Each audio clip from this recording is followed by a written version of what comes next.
Decent person is horrified by what happened yesterday in Parkland.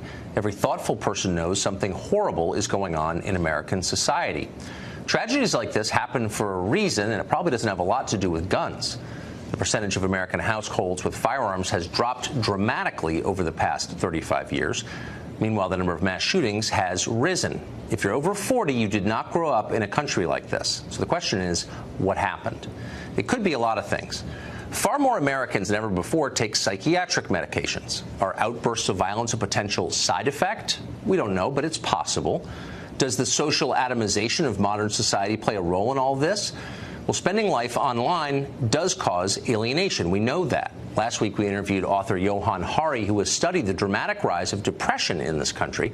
As he pointed out, the most common answer to the question, how many close friends do you have, is now zero. A lack of meaningful relationships does cause despair. Perhaps in rare cases, it drives some to mass murder.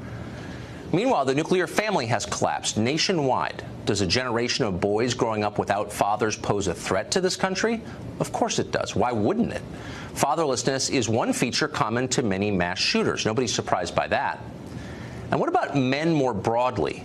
As a group, men are not thriving in this country right now. Ignore the propaganda, and there's a lot of it, and instead look at the numbers. Men kill themselves more, graduate less, and of course commit pretty much 100% of mass shootings. It's a disaster, which for some reason our elites persist in ignoring. In March, this show will begin a month-long series every Wednesday on what is happening to men.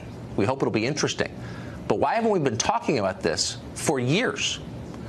Now, we're not saying any of these factors caused the massacre we saw yesterday. We don't know that. We are saying we ought to do our honest best as a nation to figure out what exactly is going on here. But we're not doing that. That vital conversation has been drowned out and made impossible by mindless screeching about gun control, led by blustery charlatans in the media, you know exactly who they are, and also in Congress, whose only real agenda is moral preening. They aren't trying to solve the problem. Their aims are darker than that. Press a little bit and you'll see it. Sensible gun reforms, you hear that phrase a lot. You heard it all day today on cable news. What exactly does that mean, sensible gun reforms? Banning bump stocks? No.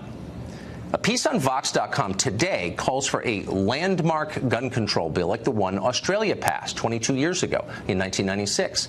That's the law that liberals are always telling you about.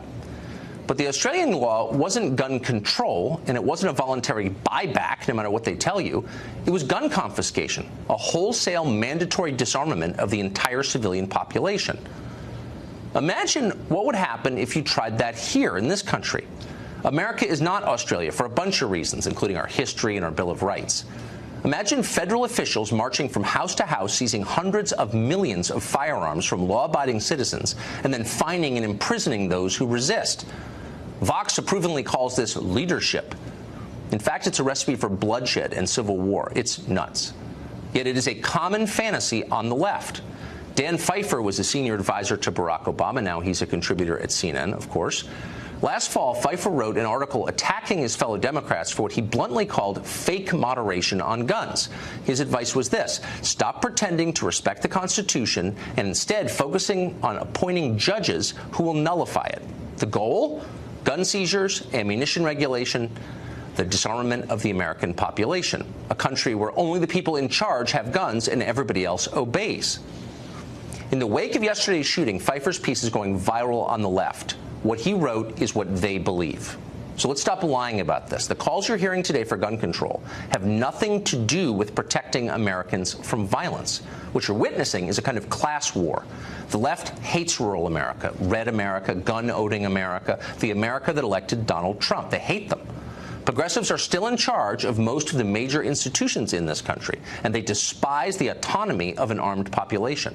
They want collective punishment for the sins of a few. They seek to obliterate a core constitutional right rather than trying to mitigate its downsides. They call it gun control, but it's not. It's people control. For the left, voters who can't be controlled can't be trusted.